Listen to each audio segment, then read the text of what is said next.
My name is Kyra Schuster, and I'm a curator in the Department of Art and Artifacts at the United States Holocaust Memorial Museum. Today we will be talking about the Weilheimer family collection. The Weilheimer family consisted of parents Max and Lily and their two children Richard and Ernst. The family was originally from Ludwigshafen, Germany, and ended up in a French internment camp. The collection contains a variety of materials, including family correspondence, family photographs, photo albums, documents, legal documents that were issued to the family during the war, and just family keepsakes, such as a baby book and family history book. The museum acquired this collection a few years ago. We first met Richard Weilheimer at a museum event in Boca Raton, Florida, and Richard had brought a copy of his autobiography with him.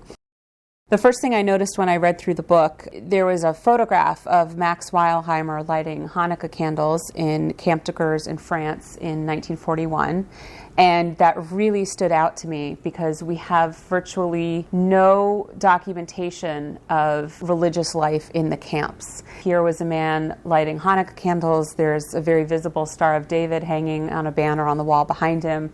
And it really struck me as this perfectly documents. They were still trying to maintain their religious life even while living in these terrible conditions in this internment camp. When I took a look at the collection in its entirety, what was really unique about it, in addition to this one Hanukkah photograph, was the entire scope of their experience was documented within these papers. You had the papers from the very beginning of Richard's life, documenting his birth and then his brother's birth and their life before the war. Then you had his father's documents issued to him after Kristallnacht. You had a family photo album that was damaged during Kristallnacht. You had letters and papers relating to their life in Camp de Gurs, the internment camp in France after their deportation. And then you also had all these family letters after the family was separated between the parents and the children, as well as from the children back to the parents.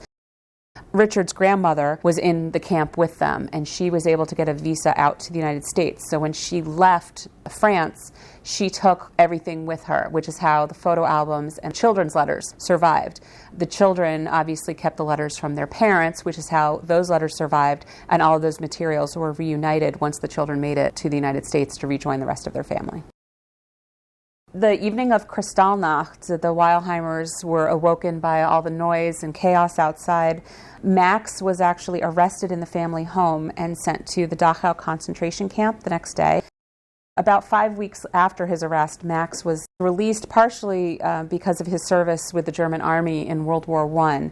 Max was actually issued a document by the Germans, kind of a change of address form that specifically and clearly states that he is relocating back to his home in Ludwigshafen. October 22nd, 1940, the Weilheimer family was rounded up with other Jews who were in Ludwigshafen. They were each allowed to take one suitcase with them. First, they were sent to Mannheim, Germany, which was nearby, and they were reunited with extended family members. After a 3-day train ride, they arrived in Vichy, France, where they were met by members of the American Friends Service Committee, or the Quakers, who provided all of these families with food and water. The Weilheimers and everybody else were taken to Camp de Gurs, and the conditions in that camp were very, very poor. The Quakers, along with Oze, made arrangements to transfer 50 children out of Gurs to an orphanage nearby. Lily Weilheimer was very sick. Unbeknownst to her children, she had breast cancer. So Max and Lily lobbied hard to have their children placed into this orphanage. Eventually, Richard and Ernst were taken as part of this group of children, and the children would remain in contact with their parents in Gurs through letters and packages.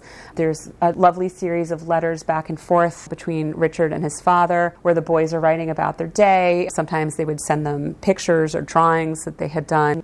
In one letter, Max writes to his children about sending them information about the family names and their Hebrew names so that they knew his name, their own names, their mother's name, their grandparents' names, so that the boys wouldn't forget.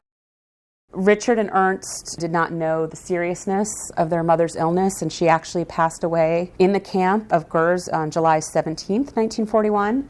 They were informed by the director of the orphanage. Lily was very well respected and well known in the camp. Max estimated that over 500 mourners were in attendance at her funeral. Many of them gave eulogies, and fellow prisoners created a handmade certificate that Max filled in the information for in memory of Lily.